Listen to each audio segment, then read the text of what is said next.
तो आज हम ग्रेविटेशन का एग्जाम्पल नंबर 7 करने जा रहे हैं, जिसका पीडीएफ लिंक मैंने इस वीडियो के डिस्क्रिप्शन में डाला हुआ है। ग्रेविटेशन की थ्योरी हमने प्रीवियस वीडियोस में कर रखी है, जो आपको प्लेलिस्ट में मिल जाएगी, और आज हम उसके कुछ क्वेश्चंस करने जा रहे हैं। तो एग्जाम्पल नंबर 7 है, the figure shows elliptical orbit of a planet M about the sun. ये सन के अबाउट इस प्लैनेट ऑफ मास एम, इसका इलिप्टिकल ऑर्बिट मुझे दिया हुआ है। द शेडेड एरिया SCD का जो एरिया दिख रहा है is twice the shaded area SAB के एरिया के डबल है। If T1 be the time for the planet to move from C to D, C से D आने का अगर टाइम T1 है and T2 is the time to move from A to B, तो मुझसे पूछा है T1 और T2 में रिलेशन बताइए। हमें क्या दिया हुआ है, एरिया इन SCD और एरिया इन SAB का आपको ये लिखा हुआ है कि एरिया ना shaded area SCD is twice the area in SAB का जितना एरिया है उसका डबल एरिया SCD का है। तो यहाँ पे इन दोनों में टाइम का रिलेशन पूछा है, तो हमने केपलर्स का सेकेंड लॉ ना, let's say second law of areal velocity की अगर बात की जाए तो उसमें हमने क्या बोला था, लॉ ऑफ एरिया में हमने बोला था area swept per unit time एक कांस्टेंट होता है which is simply ratio of angular momentum by 2m L by 2m, और एंगुलर मोमेंटम कांस्टेंट होता है हम जानते हैं यहाँ पे, क्योंकि टॉर्क अबाउट लेट्स से सन 0 हो जाएगा सेंट्रल फोर्स होने की वजह से। तो यहाँ से हम बोल सकते हैं ये L by 2m एक पूरा का पूरा कांस्टेंट होता है। तो यहाँ पे मैं बोल सकता हूँ A1 अपॉन T1 बराबर A2 अपॉन क्या रिलेशन होगा, T2 कांस्टेंट है, that is area swept per unit time constant रहेगा। तो यहाँ पे आप बोल सकते हो SCD एरिया स्वीप करने में जो टाइम लगा इसका जो रेशियो था, और सिमिलरली SAB है ना स्वीप करने में जो टाइम लगा T2 इसका जो रेशियो था वो कांस्टेंट था। अब SCD का एरिया कितना है, 2 times area in SAB divided by T1 लिख देते हैं, और वैसे ही area in SAB divided by क्या पड़ा हुआ है, T2 कैंसल किया ये, तो यहां से हम देख सकते हैं क्रॉस मल्टीप्लाई होते हुए यह आया 2T2 बराबर T1 करके। तो 2T2 बराबर T1, तो ये रिलेशन हो गया T1 बराबर 2T2, that is option number D. हमने किस चीज का यूज किया, केपलर का सेकेंड लॉ का, that is area swept per unit time एक कांस्टेंट होता है जिसकी वैल्यू हमने निकाली थी, that is L by 2m करके। अब यहाँ पे हम बोल सकते हैं A1 by T1 जो होगा, let's say SCD area SVEEP करने में जो टाइम लगा होगा A1 डिवाइडेड बाई T1 वो मेरा A2 by T2 होगा, SCD का एरिया बाई T1 SAB का एरिया बाई T2, और एक कंडीशन स्टार्टिंग में दे दी थी कि SCD का एरिया जो है वो SAB के एरिया के डबल है, 2 टाइम्स एरिया SAB, यहाँ एरिया SAB कैंसिल किया, यहाँ से 2 by T1 equal to 1 by T2 cross multiply 2T2 बराबर T1, यह आया मेरा ऑप्शन नंबर डी। तो ये था 7 नंबर का सॉल्यूशन।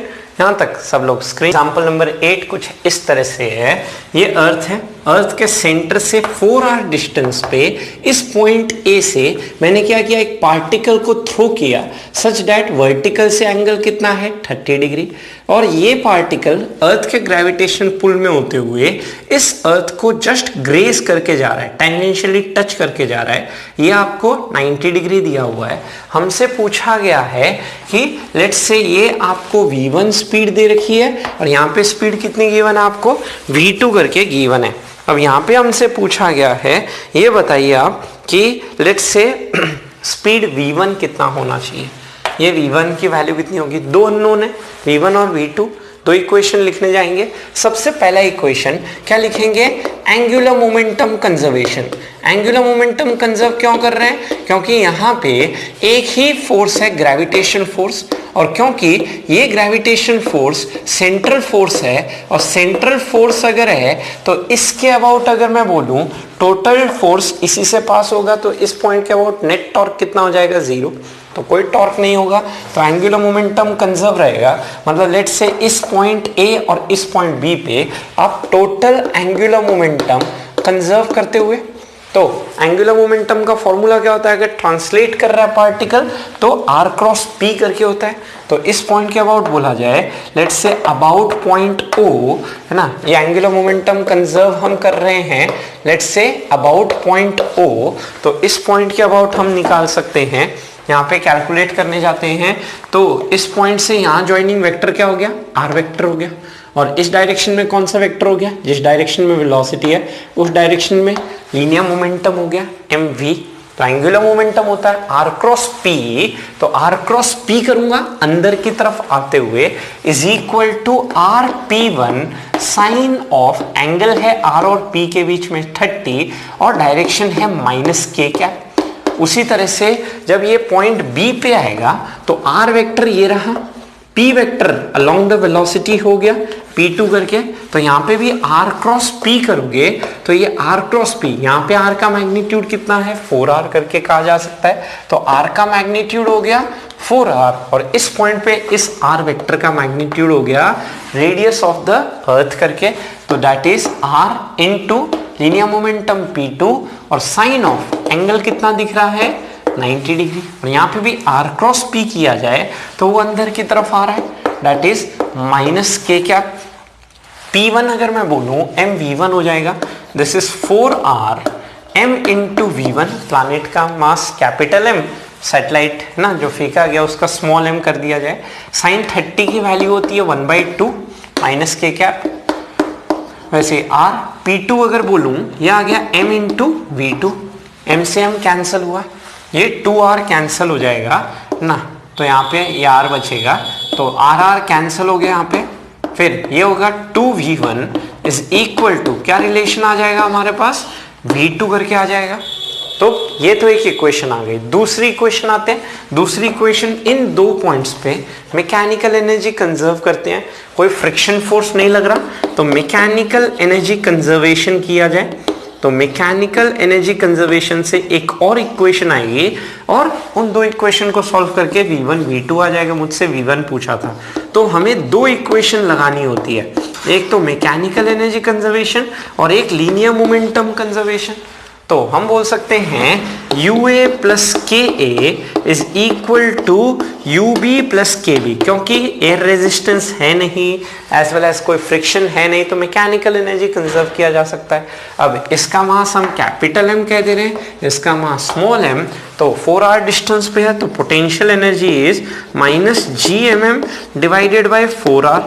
और इस पॉइंट A पे काइनेटिक एनर्जी लिखते हुए हाफ m v1 स्क्वायर। इसी तरह से B पॉइंट पे जब पहुंचेगा तो B पॉइंट पे potential energy is minus GMM divided by आपका 4 है ना, let's say minus GMM bye 4r यहाँ पे हुआ, और यहाँ पे यहाँ से यहाँ तक का डिस्टेंस बना हुआ है r, तो माइनस GMM बाय r हुआ। और यहाँ पे काइनेटिक एनर्जी कितनी है हाफ m v2 स्क्वायर। अब इन दो इक्वेशन को हमें क्या करना है, सिंप्लीफाई करना है, small m small m small m small m cancel हो गया। अब सिंप्लीफाई करते हुए, और मुझे v1 चाहिए तो v2 की जगह 2v1 रख दिया जाए, तो यहाँ पे रिलेशन क्या हो गया, इसको वहां ले गया, इस वाले पार्ट को यहाँ लेके आया, तो this is v1 square minus v2 square by 2 is equal to, वैसे इस वाले को वहां ले जाते हो, this is gm by 4r minus, है ना, तो gm बाय r कॉमन निकाल लो, ये आया 1/4 और यहाँ पे -1 बचा, gm बाय r कॉमन हो गया। v2 की जगह 2v1 रखता हूं तो 2v1 का स्क्वायर क्या हो गया 4v1 square, this is v1 square by 2, ये हुआ -3/4 gm डिवाइडेड बाय, क्या बन के आया अपना कैपिटल R।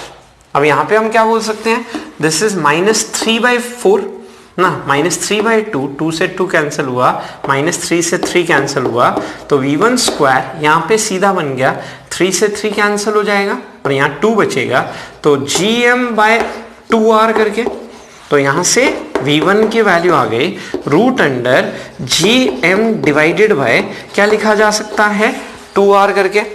अब हम क्या बोल सकते हैं, gm बाय r मुझे दिया हुआ है 6.4 इंटू 10⁻⁷, इस gm बाय r की वैल्यू 6.4 इंटू 10⁻⁷ डिवाइडेड बाई 2 करता हूं, तो ये मेरे पास आया 3.2 इंटू 10⁻⁷। इसका रूट अंडर, हमें v1 स्पीड पूछा है तो यहाँ पे आप क्या कह सकते हो, लेट्स से 2 से ऊपर नीचे ना 6.4 को मैं लिख सकता हूँ इसको √2, ऑप्शन नंबर ए फॉर्म में लाने की बात हो तो दिस इज 64 का √8 हुआ और 10 पावर 6 बचेगा तो 10 पावर 6 का स्क्वायर रूट हो जाएगा 10 power 3 that is 8000 by √2 that is option number क्या आता दिख रहा है ए करके। तो ये हो गया मेरा लेट्स से एग्जांपल नंबर 11 का सॉल्यूशन, आंसर इज ए। दो इक्वेशन लिखने पे फोकस करना है, एक एंगुलर मोमेंटम कंजर्वेशन क्योंकि कोई एक्सटर्नल टॉर्क नहीं लग रहा है, दूसरा मैकेनिकल एनर्जी कंजर्वेशन क्योंकि कोई फ्रिक्शन फोर्स नहीं लग रहा है। तो इस पॉइंट पे एंगुलर मोमेंटम कंजर्वेशन, आर और पी के बीच एंगल पता है, आर पी साइन थीटा होता है, आर का मैग्नीट्यूड हो गया 4r, यहाँ पे लीनियर मोमेंटम वेलोसिटी के डायरेक्शन में p1 साइन 30। वैसे यहाँ पे बोला जाए जब ये इसको टच करके जा रहा है ना टेंजेंशियल डायरेक्शन में, तो r वेक्टर और p vector along the velocity angle 90 degree देखते हुए तो r p2 इंटू साइन 90 और डायरेक्शन दोनों केस में r क्रॉस p करोगे राइट हैंड थंब रूल से माइनस के क्या पाएगा, यहाँ पे कैपिटल R लिख दोगे mv2 mv1, यहाँ पे v1 v2 में एक इक्वेशन। दूसरी, इस पॉइंट A और B पे मैकेनिकल एनर्जी कंजर्व करते हो तो ua प्लस के बराबर ub प्लस के बी या माइनस gmm/4r। इस पॉइंट पे potential energy, kinetic energy half mv1 square, इस पॉइंट पे पोटेंशियल एनर्जी r डिस्टेंस पे है माइनस gmm/r और kinetic energy half mv2 square. फिर v1 और v2 एक साथ क्लब करो, gm/r के फॉर्म में आएगा और gm/r की वैल्यू क्वेश्चन में दे रखी है, उसको सिंप्लीफाई कीजिए। तो ये है एग्जाम्पल नंबर 8 का सॉल्यूशन। यहाँ तक स्क्रीनशॉट ले लो, समझ आ गया सबको। आते हैं एग्जाम्पल नंबर 9 में, लिखा हुआ है कि law of gravitation be such that force of attraction between two particles let's say follow करता है 5/2th power of their separation. मतलब हम ग्रेविटेशन फोर्स का फॉर्मूला अभी तक क्या क्या पढ़ के आए थे, gmm divided by r square होता है। अब ये बोलता है r का पावर 2 नहीं, r का पावर 5/2 अगर हो जाए, 5/2th power of their separation, then the graph of orbital velocity versus distance from the earth centre as log scale is shown alongside slope of the line will be. तो इस graph जो आपको दिया हुआ है ln of v0 versus ln of r, उस graph का slope बताना है। तो सबसे पहले ऑर्बिटल वेलोसिटी का मतलब हम क्या जानते हैं कि ये ऑर्बिट में रिवॉल्व करने के लिए यहाँ पे जो सेंट्रीपिटल फोर्स चाहिए इस सैटेलाइट को, वो किससे प्रोवाइड होता है, इसके ग्रेविटेशनल फोर्स से, जो अभी तक इनवर्स स्क्वायर लॉ फॉलो करता था पर ये अब r का पावर 5/2 फॉलो कर जाता है। तो यहाँ पे हम कह देते हैं ये मास जो अर्थ का हो गया वो हो गया कैपिटल M, और ये जो सैटेलाइट जो इसके अराउंड रिवॉल्व कर रही है with some orbital velocity v0, उसका मास स्मॉल m। तो यहाँ पे हम बोल सकते हैं कि ये ऑर्बिटल वेलोसिटी निकालना है in terms of small r distance, उसके बाद हमें स्लोप चाहिए तो ln v0 ln r करके रिलेशनशिप एस्टैब्लिश करना है। तो हम क्या कर सकते हैं, यहाँ पे सेंट्रीपिटल फोर्स और ग्रेविटेशनल फोर्स बराबर कर देते हैं। तो सेंट्रीपिटल फोर्स हो जाएगा, ऑर्बिटल वेलोसिटी से रिवॉल्व कर रहा है तो mv square divided by r, और ग्रेविटेशनल फोर्स मेरे पास बना हुआ है gmm divided by r power 5/2। r ये r पावर 5/2 है ना, से लेट्स से कैंसल आउट होता है तो v0 square equal to gm, यहाँ पे r का पावर यहाँ ऊपर जाएगा -1 आएगा तो 3/2 बन जाएगा ये रिलेशन। अब यहाँ पे हम बोल सकते हैं v0 स्क्वायर का रिलेशन कुछ इस तरह से आते हुए अब ग्राफ बनाना है, तो मैं क्या बोल सकता हूँ, v0 की जो वैल्यू आएगी वो हो जाएगी √gm डिवाइडेड बाय, और स्क्वायर रूट लूंगा तो नीचे आ गया r का पावर 3/4। अब ln चाहिए हमें तो दोनों तरफ log लो, तो ये रिलेशन आ गया ln v0 is equal to ln of √gm, फिर लॉग की प्रॉपर्टी लगाते हैं, log a by b is ln a minus ln b करके, तो ln बन के आया 3/4 ना, log a by log b ln 3/4, तो ये बन गया ln v0 is equal to, log की प्रॉपर्टी यूज करते हैं पावर बाहर निकालते हुए, ये आया 3/4 ln ऑफ r प्लस यहाँ पे आ गया ln of root under g m करके। अब ग्राफ किसके बीच है, एल एन वी नॉट तो वाई एक्सिस में, तो जहां एल एन वी नॉट दिखे वाई वाई रख दो, L N R X axis में है, तो y इज इक्वल टू कौन सा फॉर्म होता है, एम एक्स प्लस सी। तो ये जो आपका एल एन आर के आगे जो कोफिशिएंट है वही इस लाइन का क्या बन गया, स्लोप बन गया। हमसे पूछा था स्लोप कितना होगा, तो हमारे पास स्लोप की वैल्यू निकल के आ गई इज इक्वल टू -3/4। तो -3/4 मेरा कौन सा ऑप्शन हो जाता है, ऑप्शन नंबर सी करके। तो ये है आपका एग्जाम्पल नंबर 9 का एक्सप्लेनेशन। यहाँ पे सिंपली क्या करना था, यहाँ पे सबसे पहले मुझे दिया है कि जो ग्रेविटेशन फोर्स है वो इनवर्स स्क्वायर लॉ नहीं, वो r का पावर 5/2 रूल को फॉलो करता है। नेक्स्ट चीज, यहाँ पे ऑर्बिटल वेलोसिटी और रेडियस के बीच है ना रिलेशन पता करना है, तो सेंट्रीपिटल फोर्स इस सैटेलाइट को प्रोवाइडेड किससे होगा, उस ग्रेविटेशन फोर्स से होगा जो यहाँ पे एक्सप्रेस किया हुआ है। अब क्वेश्चन हाइपोथेटिकल है तो आप हाइपोथेटिकली सोचिए। अब GMM/r² लगाने की जरूरत नहीं है, mm कैंसिल करो। यहाँ पे ये मेरे पास v नॉट और r में एक रिलेशन आया, दोनों साइड ln ले लीजिए और ln की प्रॉपर्टी यूज करिए, ln a - ln b, power बाहर निकाल लो, -3/4 कंपेयर करो y = mx + c से वो लाइन का स्लोप दे दिया। तो ये था एग्जांपल नंबर 9 का एक्सप्लेनेशन। यहाँ नंबर 10 पे लिखा है 2 point objects of mass m and 4m are at rest at infinite separation. m mass है और 4m मास है, एकदम दूर दूर और रेस्ट पे है दोनों। Initial kinetic energy 0, initial potential energy भी कितनी है, 0।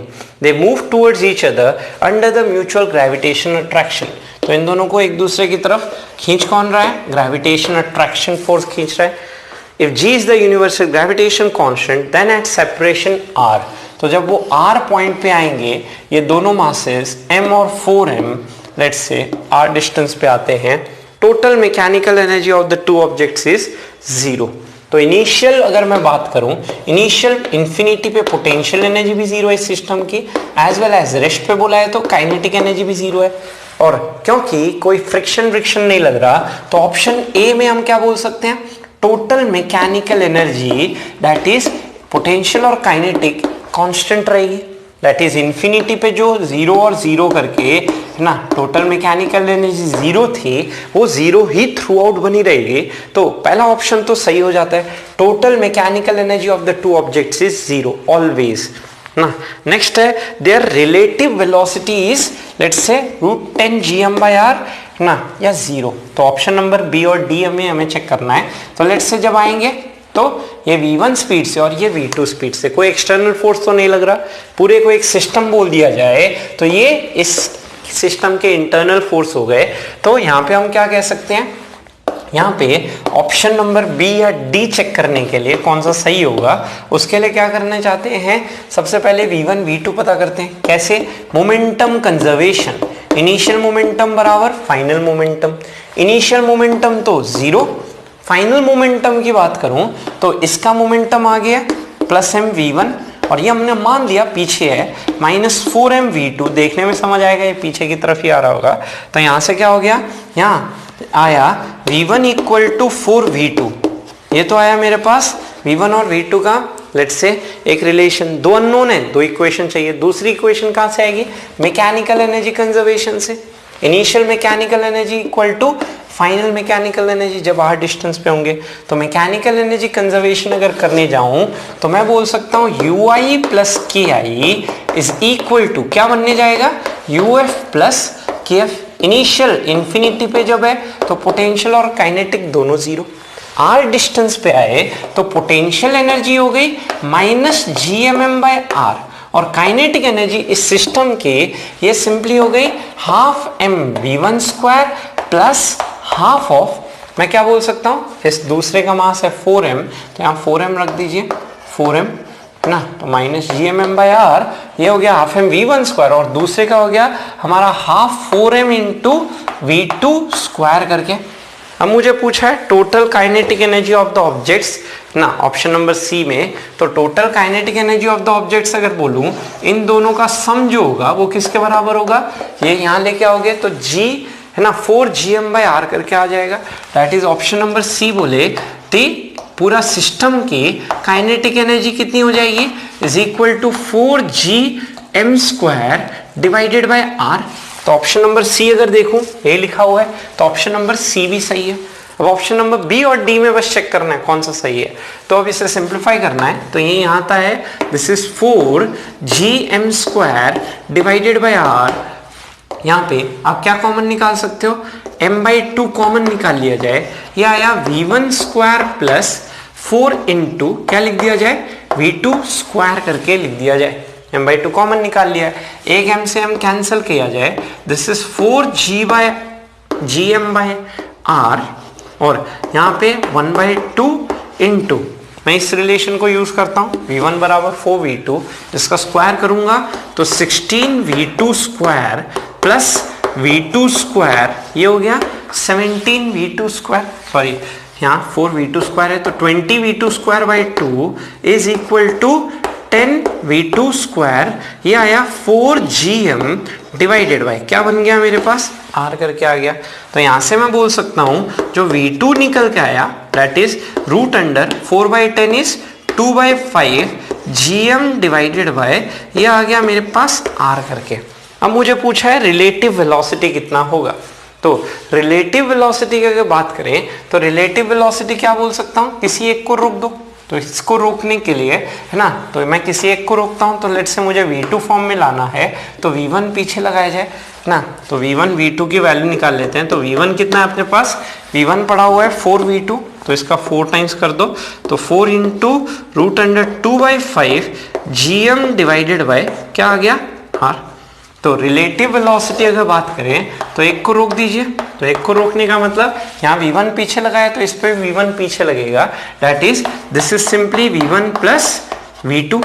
तो v1 प्लस v2 कितना हो गया, v1 तो है 4v2 प्लस v2, ये कॉन्सेप्ट होता है रिलेटिव वेलोसिटी का मतलब इसको v2 से पीछे रोका तो ये इसको v1 से पीछे रोका तो ये तो रुक गया, अब ये रुका तो इस पे v1 पीछे लगाया तो इसके रिस्पेक्ट में ये कितने से आ रहा है v1 प्लस v2 से, और v1 मेरे पास 4v2 था तो 4v2 plus v2 is 5v2। यहाँ पे v2 की वैल्यू मैंने निकाली हुई है is equal to this is √2/5 gm divided by क्या बनने क्या आया r करके।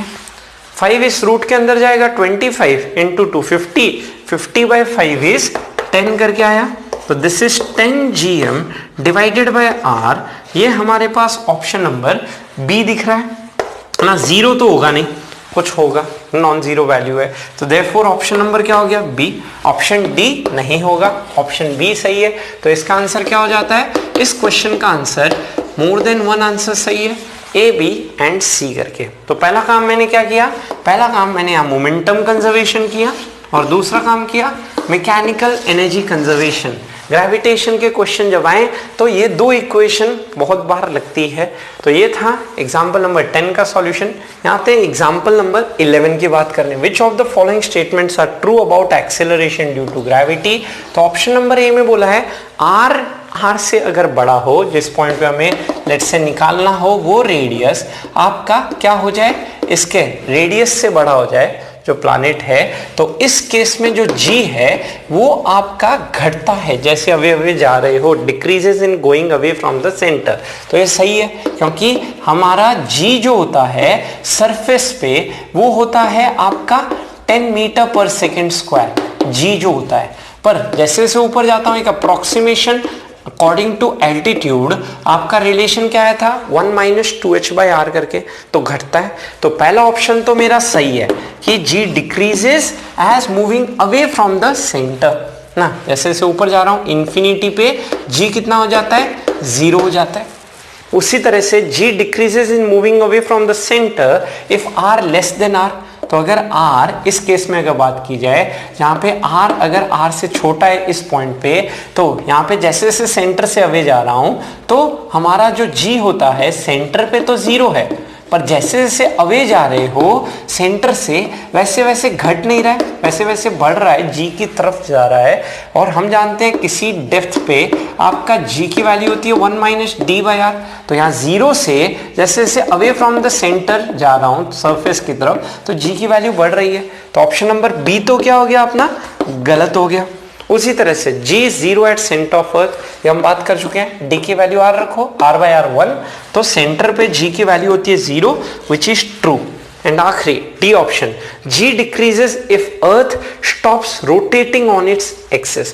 तो अगर अर्थ अपने एक्सिस के अबाउट रोटेट करना रुक जाए तो रोटेशन के कारण जो g डैश था उसका रिलेशन था g माइनस, मैं क्या बोल सकता हूं, है ना, आपका omega square r into cos theta वाला पार्ट जो था, तो अगर रुक जाएगा, ओमेगा अगर 0 हो जाएगा तो g डैश कितना हो जाएगा, सिंपली g हो जाएगा, 0 तो होगा नहीं।